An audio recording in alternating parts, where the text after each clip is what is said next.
Hello everyone, Julian Charles here of themindrenewed.com, podcasting to you from the depths of the Lancashire countryside here in the UK. Today is the 22nd of April 2013, and it's great to be talking to Tony Gosling, who is a freelance investigative and radio journalist based in Bristol here in the UK, specialising in censorship, terrorism, religious hate and the secret state. Tony Gosling was at one time a BBC reporter working for Greater London Radio, BBC Radio Solent, which is a station I remember from being brought up on the south coast, and BBC Wiltshire Sound, but he now works on a number of different projects, including his research website Bilderberg.org and a weekly politics show, Friday Drive Time, on Bristol Community FM. So Tony, thank you ever so much for agreeing to talk to us. That's no problem. One thing I would add, though, is that I'm also one of the editors of the 9/11 Forum, which is where most of the research work I do now goes, and it's obviously an internet forum which is collaborative with literally thousands of other people. For example, we've just had these Boston bombs, and it's one of the go-to places online around the world, certainly one of the most important, I think, in Britain. Wherever there's some kind of big terror incident, which is big splashed across the media, people come to that site, people get together. Maybe you haven't even communicated with each other for years or months to discuss and pick apart some of the evidence to do with, these big terror incidents, because it's quite clear now that the military-industrial complex is working very closely with the mainstream media in really trying to persuade and bamboozle the public to take a particular line on these horrific events. Mm-hmm. Can you get out that website again? Sorry, yes, that's 911forum.org.uk. It's quite an old site. It was set up after the September 11th attacks around about 2004 as people started getting together in Britain to discuss and campaign around getting the truth out about what really happened on September 11th.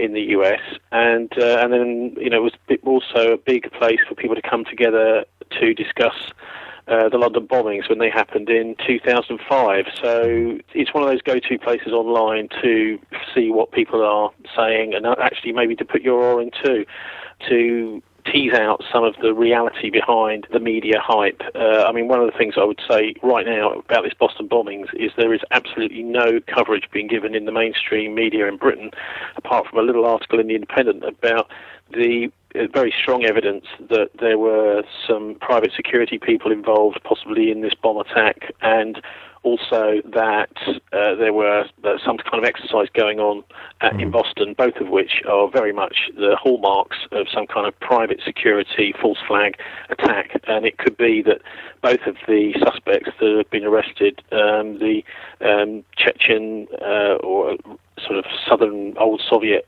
area people that have been arrested and splashed across the Western world's press, could well be innocent. And of course, if they're both dead, or one of them looks as if, well, certainly one of them's dead, the other one isn't. Of course, dead men tell no tales, and so there's no court case. And that's one of the reasons why we're doing this. It's a sort of, in a way, it's a sort of last call of appeal. The internet, in the old days, much of the mainstream press was the world's last call of appeal, but that now has been really, in the West, has become very much like a Soviet system where there is a particular line that all of the mainstream press take on an incident, and there isn't any real proper investigative journalism or discussion about it. Mm-hmm. And apart from your website, where would you think the best source is to look for evidence with respect to this? You say it could well have been some kind of drill that was taking place. Where would you say is the best place to look for evidence on this? Well, when I say a drill, I mean that these are often used as the cover for real attacks, as was the case on September 11th as well. There were all sorts of drills going on which then paralysed the US defences. So when there was a real attack, of course, people who were supposed to be defending the country were bamboozled into believing that it was, in fact, just a drill. So didn't react as they would do if they were part of their professional capacity. So this is really an important thing for people to understand how these... But whereabouts you go online, one of the best, I think, is Washington's blog, which is some consistently good blogger, where you will find quite a balanced view of it, which is saying, well, we don't know yet, but why are the mainstream media not reporting this evidence? And it's largely because the mainstream media has become part of an establishment in the NATO countries, which is really coming out with specific lines and dominating the way we think. There isn't really much room, if any, for dissenting voices in the West these days. Mm-hmm. Yes, very much seems to be the case. I actually wanted to speak to you mainly about your work with regard to the Bilderberg Group, because I've been doing a series of interviews here looking at what people call the New World Order, and I've been trying to understand how various semi-secret globalist organisations are pushing us towards world government. And of course, one of those main groups that came up in conversation was the Bilderberg Group. And I wanted to speak to you because I know that you've done a lot of research into this particular group over the years. And I understand that it's rumoured that we're just a month away from the next Bilderberg meeting, most probably here in the UK at the beginning of June, so I thought it would be great to get your comments on this group's history and place in the modern world. So before I ask you great detail about that, could you say something about your research website, bilderberg.org, and what it was that led you to start that project in the first place? Well, yeah, I mean, I'd worked in mainstream media, trained by the BBC. I particularly worked in London as a researcher, really one of those sort of behind-the-scenes people that sets up interviews for, I was working on two programmes, mainly the lunchtime programme on Greater London Radio. Well, actually, it was the evening one to start with, which was Tommy Vance's evening show. And then, there was another lunchtime programme that I worked on, but this was all news and current affairs, setting up stuff. And during that time, it was the Johnny Walker show, the lunchtime show. And during that time, I was very much aware of, some of the big terror stories at the time, because we used to cover quite a lot of stuff. For example, we did a lot on Lockerbie at Greater London Radio. It was one of those things that the news editor quite rightly felt that the truth hadn't actually come out about that. And so he was very interested in keeping going some of the, what would now maybe be called the conspiracy theories. But, I mean, these are very much, completely mainstream theories, a bit like 7/7. Many of the families and victims of people involved with the 7/7 bombings have been really, actually crying out for justice, and they're really annoyed about the whole process that's happened. And those voices have virtually been ignored. But back in the early 1990s, some IRA bombing campaigns, and the Lockerbie one I mentioned, there were people also that were complaining at the time, but they were listened to more. Nowadays, that doesn't really seem to happen. But it was particularly the difference between these sort of false flag attacks, like many believe the Lockerbie bombing was, and the genuine IRA terrorist attacks. And I suppose that's one of the reasons why, I became so interested in analysing terrorism, and felt that I had, a view which was, it seemed my views, which were to actually get to the bottom of these things, rather than just to call anybody that didn't go along with the establishment line a conspiracy theorist.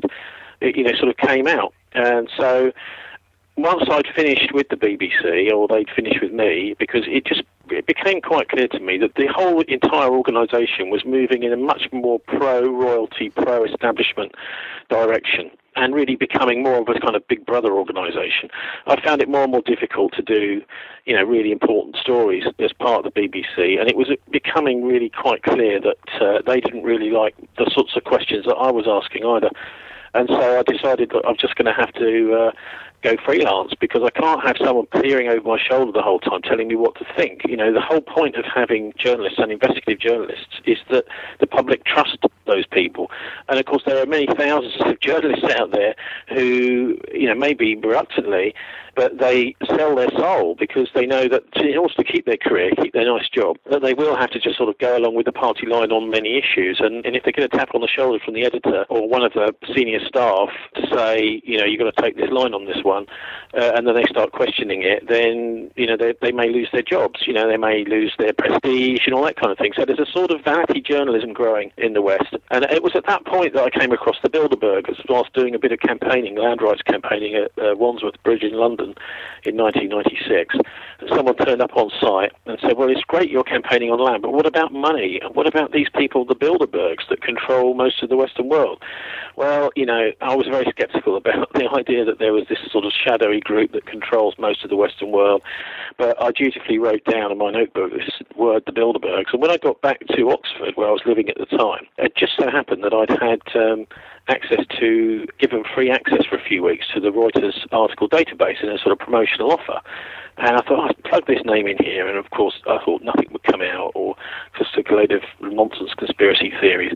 And actually what came out was one of the most startling lists of some of the rich and powerful people in the Western world getting together in secret that I've ever seen. So I took some of those lists, literally pretty much straight away, and stuck them online. That is the attendance lists, because they weren't online, they were only in Reuters' private system with a big sign line on them saying that these items are not for publication, even though they were press releases. Now, I mean, that immediately makes me very suspicious. If you see a press release that's not for publication, what the hell is going on? Yeah.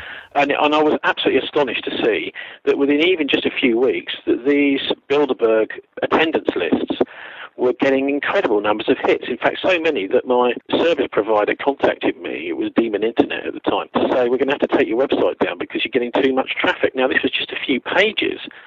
So, I mean, obviously there was an appetite around the world for these lists. Sure. And that's really how the website started. It was actually the sister of one of the goddaughters of Henry Kissinger that gave me, I think it was about £150 it was, to get the Bilderberg.org domain and actually to get a formal, proper website set up and move off of Demon Internet and get a proper website. So that was a bit ironic that it was Kissinger's, the sister of Kissinger's goddaughter, that was also up for getting this information online and giving me a helping hand at the time as I was broke to do it. As many researchers and journalists are broke. There's not a lot of money in telling the truth in Britain these days.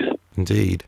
Could you give us something of a short history of the Bilderberg Group itself? You know, when it was formed, what its purpose was, who was actually involved in setting it up? Well, it depends how far you want to go back. The official history starts in 1954, but the unofficial in 1944. So which do you reckon? How about the unofficial history? That sounds interesting. Well, the unofficial history really starts in September 1944 as something called Operation Market Garden. This is something that we've dug out over the last few years about the Bilderbergs, with other researchers in other parts of the country. That astonishingly, two of the people that were later to chair the Bilderberg conferences were both involved in this abortive mission, Operation Market Garden. Market Garden was part of the end game of World War II after D-Day. And what had happened was, after the D-Day invasion, there was really a very big struggle, a big fight on, because Hitler's armies knew and his commanders knew that they had a very good chance of actually knocking back the Americans and the British invaders of the continent, as we took over from the Nazi occupation. If they could destroy the ports and throw us back onto the shore, they could actually maybe win the war by putting such a hammer blow onto an important spearhead that the Allies had put onto during D-Day. And it was by no means certain as to what was going to happen, because the supply lines for the British and American troops were very vulnerable. And so there was a battle called the Falaise Gap Battle, which was really the final deciding thing as to whether the Germans were going to successfully throw back the Allied D-Day invaders. And once that battle was lost by the Germans, there was a decision made in Germany, and Hitler himself said, we're going to bury our treasure, because they realised they were going to win the war, but it's just that they wanted to make sure that all the looted cash from right across Europe and other parts of the world that they got was very safely put away for future exploits, really a kind of Fourth Reich. That was around about August 1944. There was something called the Red House meeting of German industrialists, organised by Martin Bormann, who was Hitler's deputy. And that was in Brussels, not actually sure, maybe it was in Strasbourg, I'm not sure, one of the EU centres in 1944. Anyway, at that point, that decision was made. Now, in September, this Operation Market Garden happened, which was really a masterful bit of strategy by Montgomery. He decided that the best way to finish the war as quickly as possible, kill as few people as possible, just get it all over with, was to come round the northern flank of the German Siegfried line right into the Ruhr, and that if they could put down all these paratroopers through Holland. It's been portrayed very well in the film A Bridge Too Far, and if your listeners haven't seen that film, then they really should, because it does explain, it's actually quite true to the reality of the situation, even though it kind of misses out some of the important facts. But anyway, so this is in September 1944. All these paratroopers dropped out of the sky right across Holland in order to bring the Allied ground forces round and into the Ruhr. Now, that would have really cut the Germans' manufacturing base and also many of their supply lines on the Western Front, and the German war effort it's pretty clear now, would have collapsed. But it didn't work because, crucially, of course, it was a bridge too far. That's what the myths say.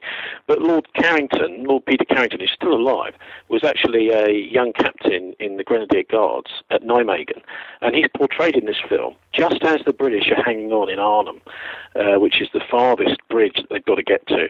by their fingernails, and I actually met Major Tony Hibbert, who was one of the last people at that bridge. They were clinging on by their fingernails there, and the Americans had just taken the Nijmegen Bridge.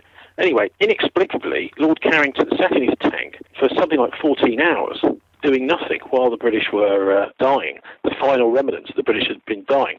Now, if he and his colleagues had got in their core of tanks, I mean, we had at least the Grenadier Guards. I mean, we're talking about 200 tanks that just sat there and did nothing for several hours. And now, if they'd have gone down the road to relieve the forces at Arnhem, Operation Market Garden would have been a success. We've now found out there was actually nothing in between, because the German commanders had planned to blow up the Nijmegen Bridge.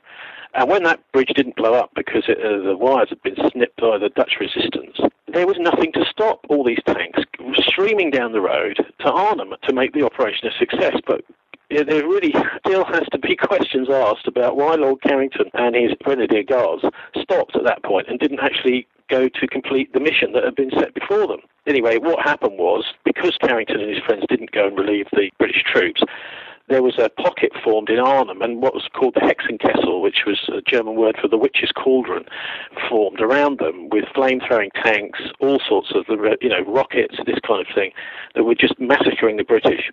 Now, the reason I've been telling you this story is because this exact same spot, Oosterbeek, on the outskirts of Arnhem, was where the very first Bilderberg meeting took place 10 years later in 1954. So that's really the opening shots of the Bilderberg conferences, happened 10 years beforehand. And, some people might say, well, it's a pure coincidence that it happened in the same spot. But, of course, the chairman of the Bilderberg conference, that very first conference, and right the way up to the mid-70s, was Prince Bernhard of the Netherlands, who was, in fact, himself an enthusiastic member of the Nazi Party, and almost as soon as he could be, he became enrolled as an officer in the SS. And he was chairing this meeting. And he chaired the Bilderberg meetings for around about 20 years until he was disgraced in 1975 in the Lockheed scandal. He left a bit of paper in a bin that one of the chambermaids in the hotel fished out of the bin and then gave to the Dutch press, and they found that he'd taken $1 million bribe from Lockheed in order to persuade the Dutch Air Force to take Lockheed aircraft, and then he had to resign. I mean, this is the kind of birth of the Bilderbergs in 1944 and in the 1950s. Mm-hmm. Yes, but one thing I wanted to ask you about that is, how seriously should we take this criticism that he was a Nazi? Because he was clearly, there's evidence that he was a Nazi at university, but did he not denounce Hitler? Did he not reject that Nazi past? Well, yes, of course. But I think it's not really fair to say that the Dutch people really embraced him, because he married into the Dutch royal family and then said, oh, well, I've changed sides. But to what extent did he change sides? Certainly during the Second World War, the Americans didn't trust him. The Admiralty didn't trust him. Funnily enough, though, King George VI did trust him. He actually ordered Ian Fleming, who was working for the security services at the time, MI6, to give him security clearance. And he was involved in the planning of Operation Market Garden. So you've got Prince Bernhard of the Netherlands and Lord Carrington both chairing this meeting. I mean, I look upon it as a sort of post-World War II Nazi elite, people who believe that they're better than everybody else in the Western world, and that they have absolutely no interest in democracy. They have no interest in ordinary people. They want to run the whole of the Western world like a sort of massive people farm for their own personal benefit. And, of course, this fits quite nicely with the Nazi ideology, that sort of Darwinian survival of the fittest, we're tougher than you, we're better than you, we're some kind of master race. And it seems that everybody else in the world, including the public in the Western world, are treated in this dismissive manner by these people. And can you give us an idea of what kinds of people attend the Bilderberg meeting? People are often invited if they're powerful in some way or another, but they're not really on the programme. If they don't agree with the way that, for example, the European Central Bank is dealing with the euro debt crisis, then they will be invited along to these conferences in order to try and get them on board. They'll be sort of schmoozed and wooed with having these kings and queens, and, well, we've got all these most powerful people in the Western world here, you must go along with what we say.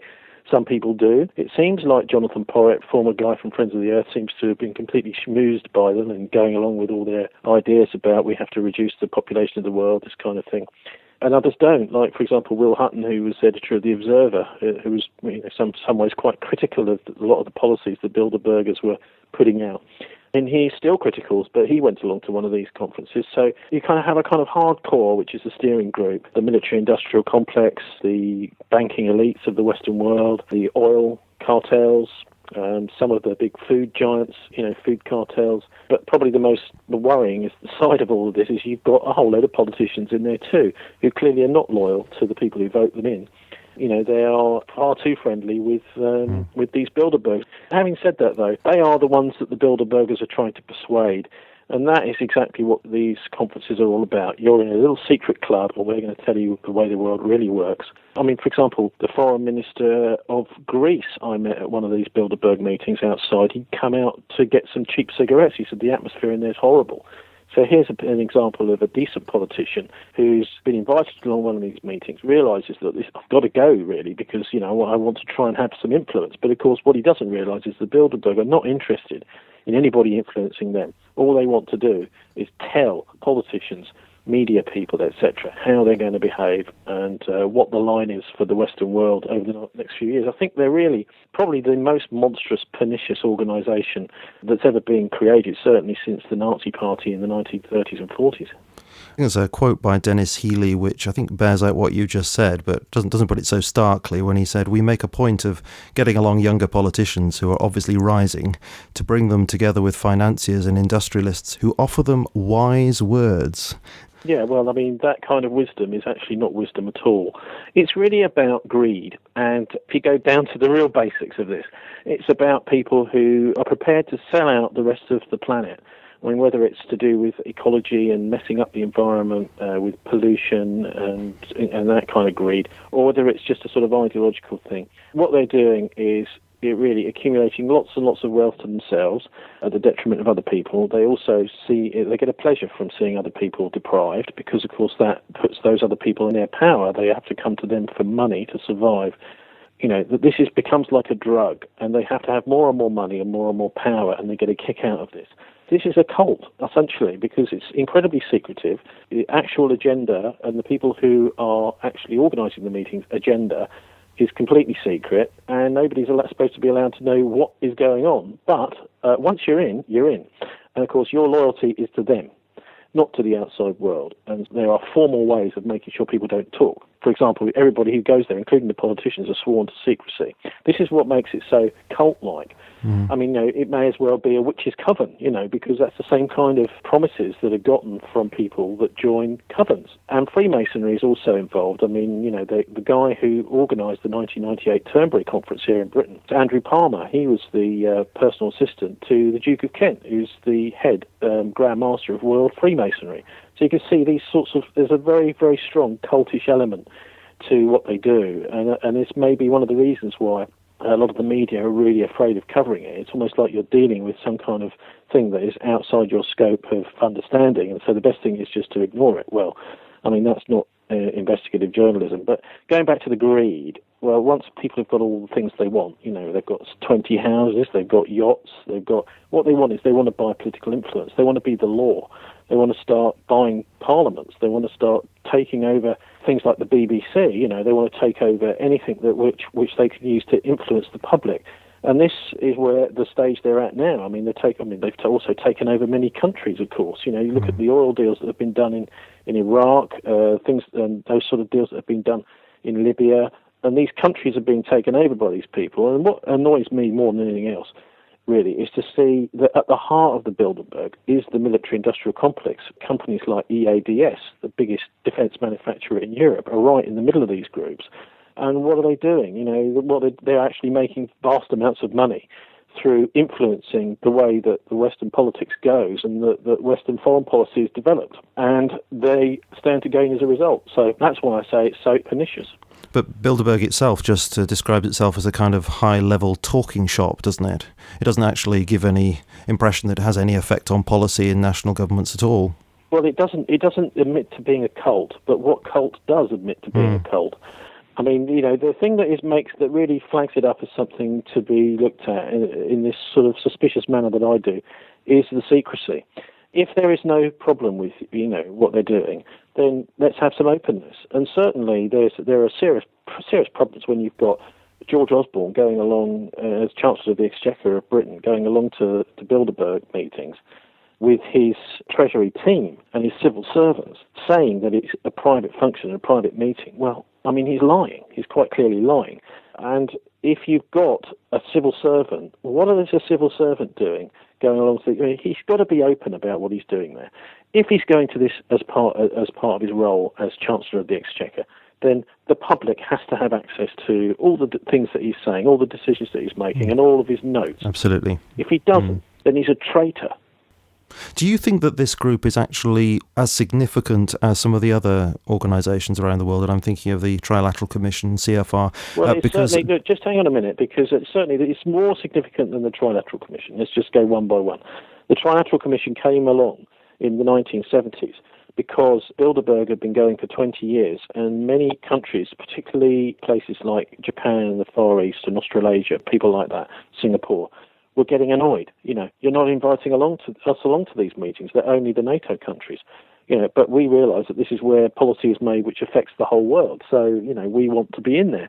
And there was a lot of complaints made by these nations that were outside the NATO zone, but, so-called on board with the Western world. So that's why the Trilateral Commission was created. It's a lower tier than Bilderberg. And you're right to point out, things like the Council on Foreign Relations, the Royal Institute for International Affairs.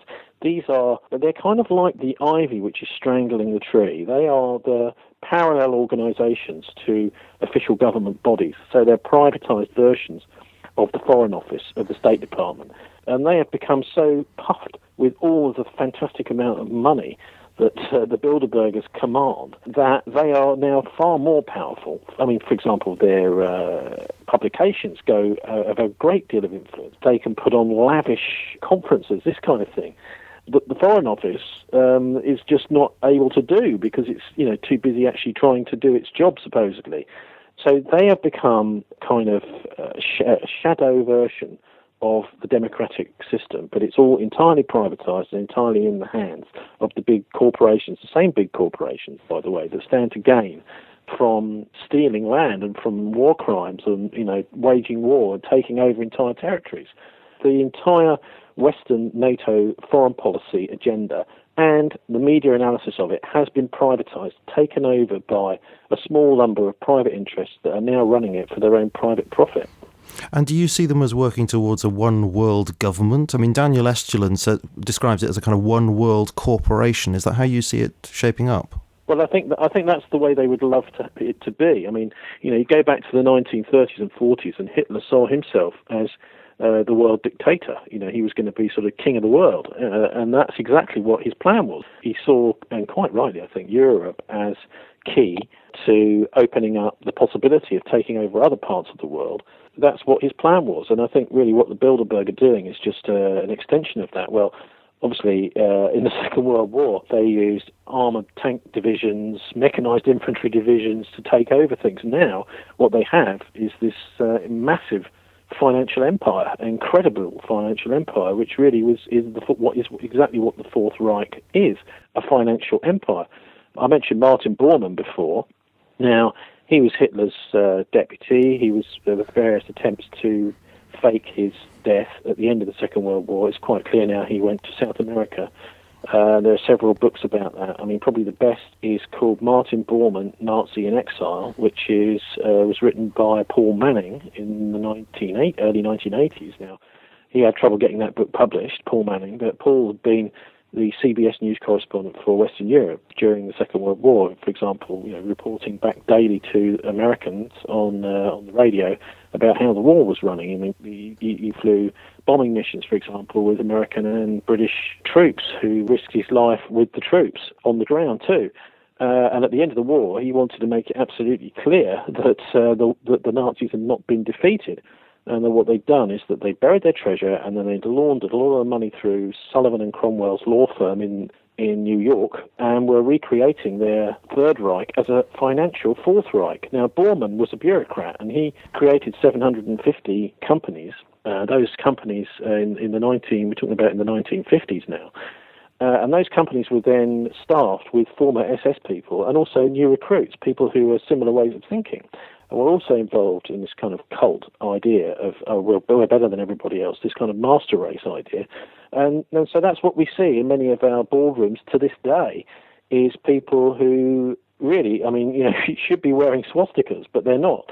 They are sitting around in boardrooms and they're commanding the takeover, not using tanks, but using things like hostile takeover bids, and also using very draconian measures of competition to take out their competition in the business world. So, that's really what we've got, is instead of Panzer divisions now, we've got these giant Fourth Reich corporations, the sort of spawn of Martin Bormann and his post-Second World War Nazi empire that he created from his little offices in South America. And do you understand the European Union as having essentially come from the Bilderberg Group's ideas back in the 1950s? Certainly, that's what many people have said who were involved in the early stages of the Bilderberg Group, is that was clearly going to be one of their main missions in the 1950s, was to create a United States of Europe. I mean, we already see that much of our legislation here in Britain is dictated from from the EU. Absolutely, yeah. I mean, we had Margaret Thatcher's death recently. It's very interesting, I think, that and very characteristic of this kind of postmodern world we live in, with absolutely no investigative journalism and, the same lies parroted right across the mainstream media, to see, because Margaret Thatcher was brought down in 1990 because she was resisting European monetary union. Now, look what that has brought to the countries that embraced it. And I think she had a lasting effect on the Conservative Party, actually, by being so emphatic about that in 1990, and, with her real fans and real followers. It's almost as if the first time she actually decided she was going to have a policy which was her policy, she realised actually she wasn't in charge. And, of course, she was then knifed in the back by the very people who, over the last few weeks since her death, have been on our TV screens talking about how wonderful she was. These were actually her enemies. Kenneth Clarke, for example, was on Question Time, BBC Question Time, with Bullingdon Club member David Dimbleby in the chair, explaining what a wonderful person Margaret Thatcher was and how right she was. Well, actually, he was one of the key people who brought about her political downfall.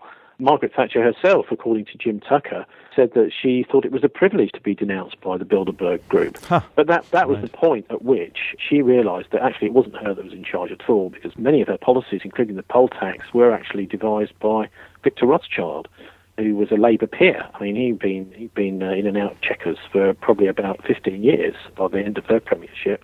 Certainly during the Heath government and the Wilson government, I'm not sure about Callaghan, but certainly before Thatcherism, Victor Rothschild was a big player. I mean, he's one of these kind of eminence grise figures behind the scenes, a little bit like Prince Bernhard was, and other people in the beginning of the Bilderberg conference. He was doing machinations, but he didn't really want to have any kind of public profile.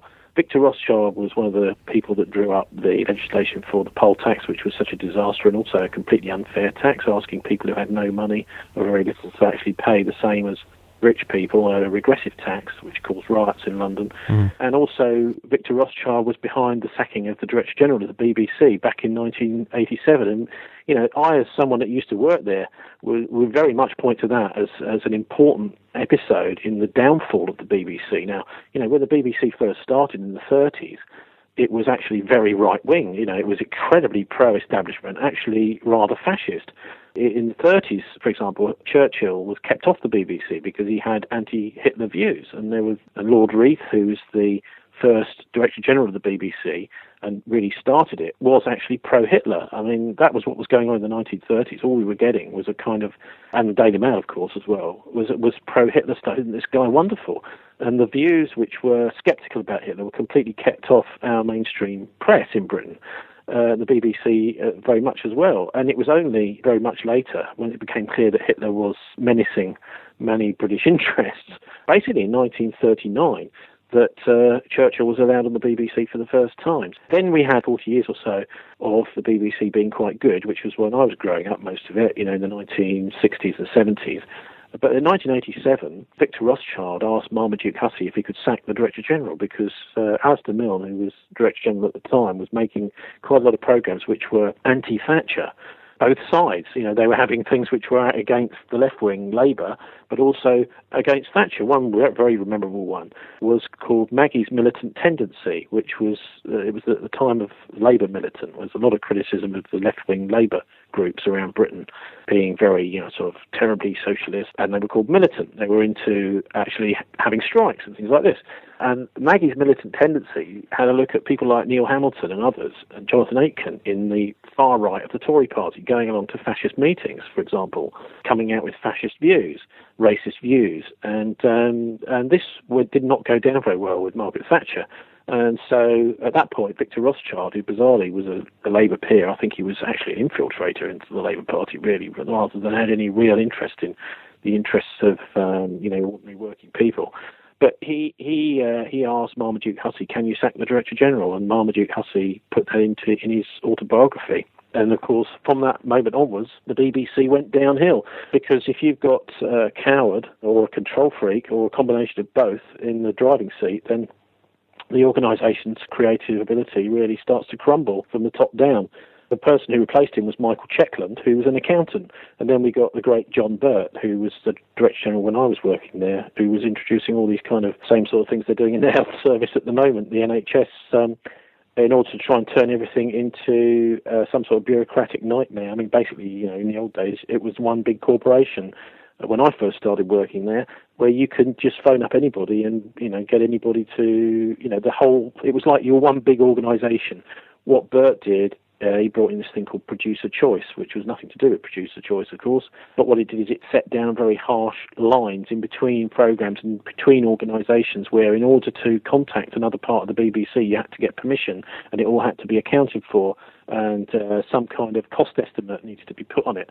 It was really a way of destroying the corporation, and that was all started, it all started when Margaret Thatcher and Marmaduke Hussey and Victor Rothschild got rid of Alistair Milne, because the BBC had been actually doing its job, which was to be impartial and independent of government. I mean, that was the whole point of it. It's a little bit like, if you go back to medieval times, the difference between the Pope and the King. Or in order to have good leadership and good governance, you've got to have separation of powers. You've got to have the Pope saying, no, do it this way, and the King saying, oh, I want to do it that way. And then at least you get a discussion and a debate. At the moment, in the West, we have this groupthink that Orwell predicted. Of course, he was working at the World Service, BBC World Service. He could see the dangers in the kinds of influences in the BBC management. Now, I would suggest that the only sorts of organisations that you should trust in terms of media are ones which don't have lots of tiers of management. I mean, this is one of the big problems that you've got with the BBC and other Sky, people like that, is you've got a lot of management.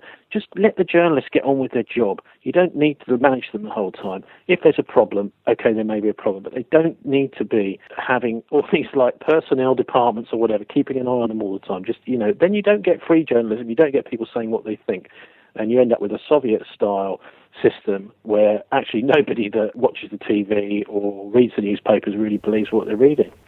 Indeed. Going back to Margaret Thatcher, did she have anything to do with the Bilderberg group? Did she attend?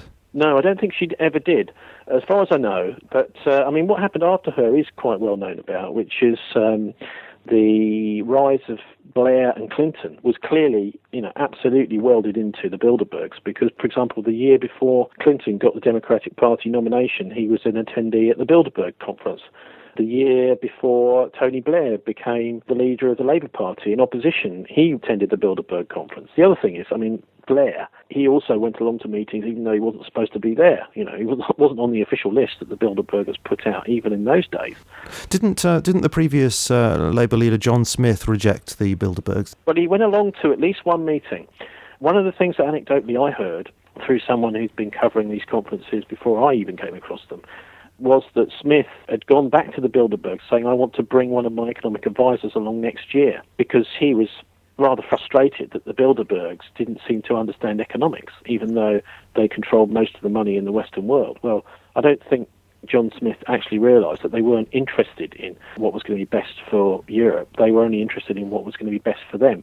And unfortunately, John Smith died of a heart attack in between time, so he never got a chance to go back to the conference to argue his case. And of course, Tony Blair was elected through the electoral colleges in the Labour Party. He was elected head of the Labour Party after Smith. So there was a complete change, really, in Labour ideology. I actually know here in Bristol, there were some friends of mine, journalists, who were at a press conference with Blair around about 1990. And he had a whole load of Labour Party apparatchiks with him at the time. This is before he was ever leader. And they were clearly grooming him. They were saying to the journalists afterwards, right, how did he do? We want to know what you think, what we need to change about this guy.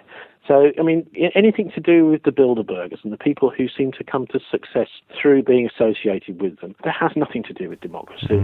The idea is that, well, democracy can be bypassed and fixed, and so we are the group to do it. Come to us, we'll fix it.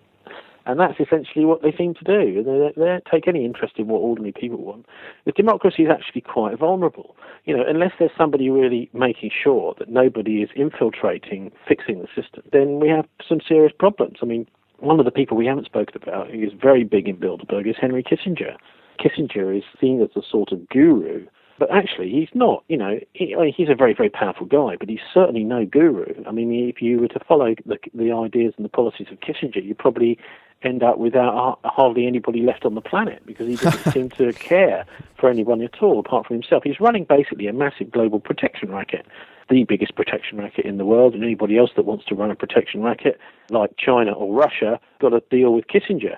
Well, say, for example, you're a leader of a small African country, and you're finding problems on your borders, people coming across and killing your people in villages and burning them down and this kind of thing. Well, you go to the UN, and the UN say, we're very sorry to hear that, we'll send some observers in, and everything still carries on. And then you realise eventually, I'm going to have to go and talk to Kissinger. So you get out your credit card, $1 million, apparently that's the minimum it is to talk to him, disappears off your credit card, and you have a little chat with Henry, and he says, I'd like you to do this for me. And you do that, whatever it is he asks, and the attacks across your border will stop. And so you'll have a little bit of peace. So, this is essentially the way people like Kissinger operate. And also, you just can't trust a word the guy says. He's trying to make out that there was no problem with what he was doing, bombing Cambodia, even all the way back in 1969.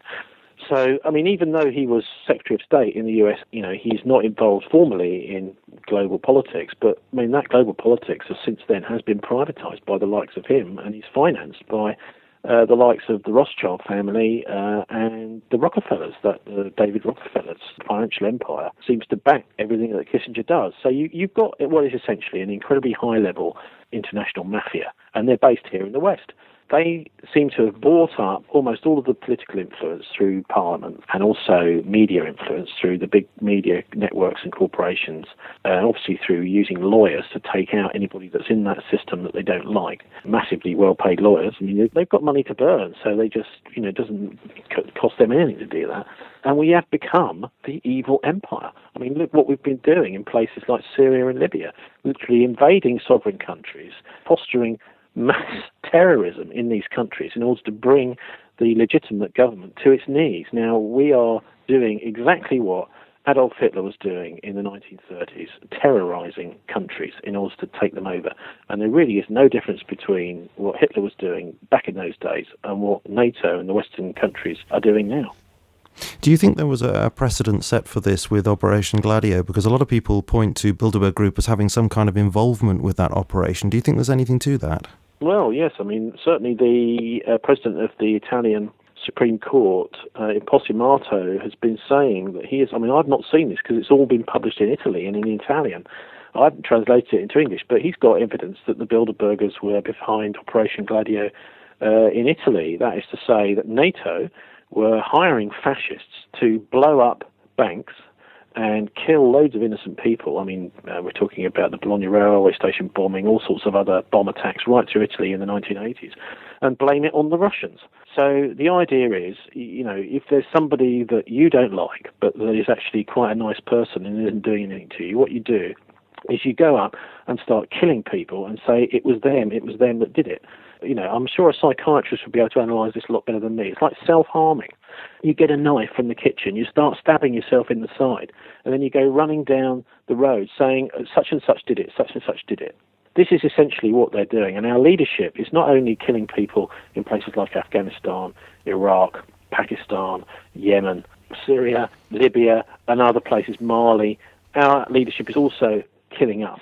That Operation Gladio is absolutely documented, and if your listeners don't know much about it, all you have to do is look at the Swiss, the Belgian, and the Italian parliamentary inquiries into Operation Gladio, and the Brits and the SAS and the SBS in Britain were lead people in that, and the MI6.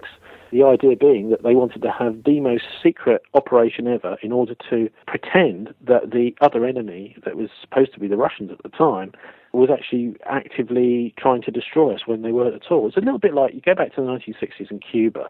I mean, look at that whole situation there. They nearly had a nuclear war, but the Americans actually wanted a nuclear war. Strategic Air Command, back in 1962, when they discovered that there were boats heading to Cuba with these nuclear missiles on them, the Strategic Air Command people, General Power and people like that, said to Kennedy at the time, said, look, they haven't got any nukes right now in Cuba, so in order to stop them installing them there, we can just invade now. Kennedy quite wisely said, no, I don't think that's a good idea. We're not really supposed to do that. This is the problem now, where we don't have that moral imperative in our leadership in the West. Any of our Western leaders don't have the moral sense that Kennedy had in those days. And the fact was, actually, they already had tactical nuclear weapons on the ground in Cuba. So if Kennedy had said to the US forces, yes, you can invade Cuba, there would have been a nuclear war. And they actually said they wanted a nuclear war. This is on the record, that because the Russians were building up nuclear weapons at quite a rate, and that at some point in the future they might overtake the Americans. So it made sense to have a nuclear war with no more than, and this is a quote from one of these top generals, I think it was Curtis Lee May, that with no more than expectable casualties. Now that expectable casualties figure, you're talking tens of millions of people. So this is the kind of attitude there is within some of these power freaks in the US military, and of course they are the people who are the sort of foot soldiers for many of the Bilderbergers' policies. So, we can look at the people who are actually doing the killing, but what about the people who are organising it and financing it? And that is the Bilderberg conference, the Bilderberg meetings. And going back to what you were saying about this being well documented with respect to Operation Gladio, there was, many years ago, there was a BBC documentary, wasn't there, produced by the Time Watch series about this, but I don't know whether it's easy to get hold of that anymore. Oh yeah, that's all online now. I mean, we managed to dig it out from the archives at Falmouth College back in probably about 2007, something like that. Been lost, but someone managed to get a hold of a copy of it and put it online, so you can watch that. And that's BBC Time Watch. The film was a 3-part film made by Alan Frankovich, who's dead now. He died in mysterious circumstances in Houston Customs Hall. But he also made the definitive film about the Lockerbie bombings, which was called The Maltese Double Cross. He was a proper investigative journalist. We don't have anymore. He made another film as well called On Company Business, all about the CIA back in the 1980s. Frankovich really was probably the greatest investigative documentary maker of our modern era. He was born the son of a Peruvian mining engineer, so he saw firsthand right across South America the effects of American CIA policy, genocidal policies going on throughout Latin America, where legitimate leaders were being assassinated, death squads were being put in place, basically fascist military rule in Brazil, in all sorts of other places. So, and then he went on as he grew up and became a teenager, and in his early 20s went to LA Film School. Frankovich is probably the best investigative journalist of modern times, and yet it's amazing that very few people have ever even heard of him. And he made this 3-part Time Watch series for Lawrence Rees, I think, was the editor at Time Watch at the time, in 1992-93, which was absolutely stunning. I mean, he's got interviews with fascists in that program that explain that, what we're doing is, we thought what we were doing was for our own cause, but it turns out that actually it was just in order to scare the entire population of Italy. I mean, that was this one particular guy who was being interviewed, in order to drive the whole population into the hands of its leaders, so that the population begged the leaders for more security and more protection. And this is an age-old tactic that goes back, hundreds and hundreds of years, but it's certainly nothing to do with democracy, and it's not in the people's interests to have their leaders murdering them, so that the leaders can con the people into thinking that they're doing them some sort of favour by having a police state. No, indeed. Just turning to something a little bit less deep, perhaps, what is the evidence that this year's meeting is going to be in the UK? Well, it's, as always, it's a little bit circumstantial. There's a hint I come across from the US, from Jim Tucker, that it might be here in Britain. And this conference facility fits the bill. It's a 5-star hotel with golfing facilities, plenty of land around it, so it's easy to completely seal it off. Place near Watford, is that right? Yeah, it's on the outskirts of Watford in Hertfordshire. Funnily enough, though, the Police and Crime Commissioner of Hertfordshire these new police commissioners that we've had elected with, I don't know, isn't it something like 15 or Indeed, 10% yes, of the electorate voting for them. He's come out this last week and said, I think there should be more citizens' arrests. Well, I agree with him. You know, he's saying that there's been a fall in the number of citizens' arrests and there should be more of them. Well, that's ironic that the Bilderbergers, it seems, are coming to his area. But you can never be 100% sure. All you can do... You know, the Bilderbergers themselves are so arrogant that they never make any announcement that it is a Bilderberg conference unless it's really obvious and all over the international news until the last person leaves the meeting. And they are still living in this world where they think that the whole thing can and should be secret. Well, we've had enough of all that, and we know that they are mafia, we know that they're criminals, and we're not happy with the idea that they think they can con the world into thinking, oh, it's just a little innocent private meeting, because it quite clearly isn't when you've got the people that control most of the money in the Western world in there, and that they're having some sort of festival to persuade our representatives to actually in a way, what they're doing is they're kind of subtly holding a gun against the head of our politicians. Now that, as far as I'm concerned, is not the legitimate sort of thing that should go on in some kind of nice little private meeting. That kind of intimidation and mafia tactics needs to be exposed for the whole world to see and closed down. So tell me, do you think you'll be going along to this very nice, gentle meeting that's going to take place if it happens here? Well, I'm not sure if I'm invited, but even if I'm not, I'm certainly planning to go down there, yeah. Yeah, and didn't you attend one in the past and have some rather unpleasant experiences with that? Well, I wouldn't say necessarily unpleasant. I've been to both, I've been to two so far, back in the 2000s, and very, very interesting. I mean, you know, the positive thing that comes out of all these meetings is that anybody that's switched on and understands that the Western world is being run by a bunch of fascists and mafia types, is that all those people can then get together in a hotel nearby the Bilderberg meeting. They can try and figure out who's trying to infiltrate them. It's always quite entertaining.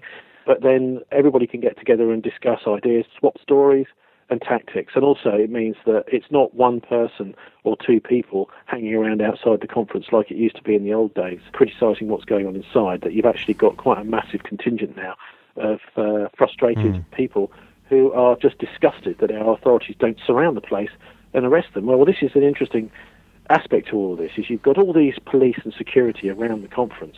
Why don't they just go in and arrest everybody? Then they have no more problems. And also, you'll find that many of the difficult things that are going on in the Western world, that is to say, ridiculous war crimes and foreign wars, as well as horrendous bailouts and money being stolen from people's bank accounts, hospitals being closed down, schools being closed down, people being thrown out of work, all that can go. And we can start putting the Western world back into shape again and look forward to a much brighter future for our children and our children's children, rather than this ridiculous death spiral of debt which the Bilderbergers are sucking us into for the last 10 or 15 years.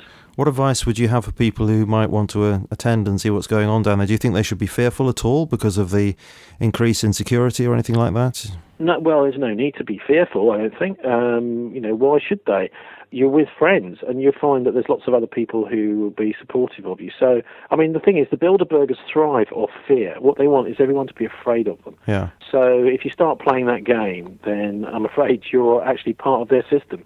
Best thing to do is just step out of that and to start to demand justice, because without these people being arrested, you know, it doesn't make sense for our police to go and arrest somebody who's speeding or arrest somebody who's, you know, maybe shoplifting or whatever and put them in jail. If you can't put the big criminals in jail, then your entire system is a waste of time. And I think that's the message that needs to go out with this particular conference. You know, we need to put those people in jail. Otherwise, the rest of democracy and the rest of our society is a mockery. Okay, well, just before we end, do you want to get out the information about your website again for people who want to find out more? Yeah, well, it's Bilderberg.org. It's got lots of the historical facts about the Bilderbergs, and anything that's really important, I try and make sure goes on there still. But the most active sites that I'm involved in are on the Bilderberg forum, which is you can click a link to the forum at the top of the Bilderberg.org page, which has got, that's more interactive, or on the 9/11 forum, where we discuss a lot of the other things that the mainstream media are keeping from us. The other thing to do is you can hear our Friday Drive Time 2-hour politics program we do here from Bristol, which looks at national and international stories. Every Friday you can listen to that streaming live online between 5 and 7 every Friday evening, drive time. And the website for that is, if you're not within Bristol and you can't tune in on FM, you can have a listen on www.thisweek.org.uk. And one of the things I try and do with that show is make sure that there are plenty of links. So if we're talking about something which is a bit new and difficult or a bit contentious, that you can go and actually click on there and have a look into it for yourself. Because I would say, don't trust me.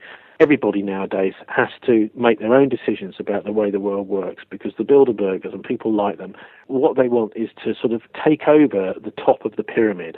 They want to be the people that decide the way that global events are interpreted.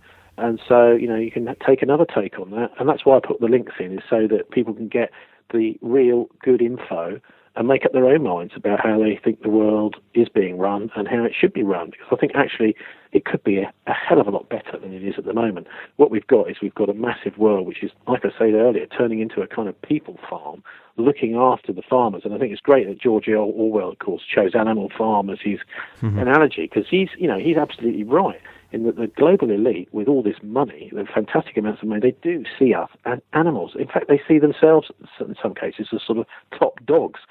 And this is not a civilized way to behave. We need to rise above this dog-eat-dog, law of the jungle mindset if civilization is going to survive. So I've given you a few of the websites, and, you can find more from there.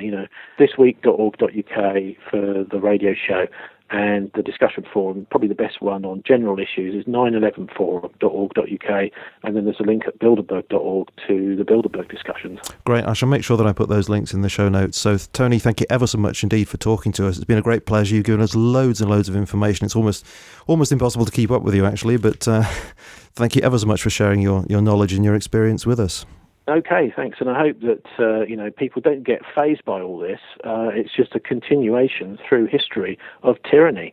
And I think, we're coming to grips with a lot of the problems that are happening with internationally, right across the internet has made such a massive difference. Absolutely, yeah. And what with that combined with George Orwell in his 1984, I think people actually have got their heads around it. In a weird way, our mainstream media is really only talking to itself nowadays. There's only a few people who are very cowardly, I suppose, who really believe what they see on the mainstream media anymore. Most of our young people just dismiss it. You really think that's the case? Yeah. Because I do sometimes wonder what that really is, because most of the people that I speak to, at least openly, seem to say that they do believe what the mainstream media says. But that's what they say openly, and what they're thinking inside, I don't know. Well, I think there's more and more questioning of it going on. The thing is that there's a psychological aspect to all of this, is that people don't want to think that things could be so bad. But of course, once the problems start coming home, as they are in Britain here, this is all very well if you're watching it on the TV and it's going on in Afghanistan, but when you should see friends of yours who are disabled being deprived of enough to feed themselves, this kind of thing, then you start to realise, well, maybe these people that are running us are incompetent and something needs to be done. Okay, thanks ever so much indeed. All right, take care. Cheers, bye.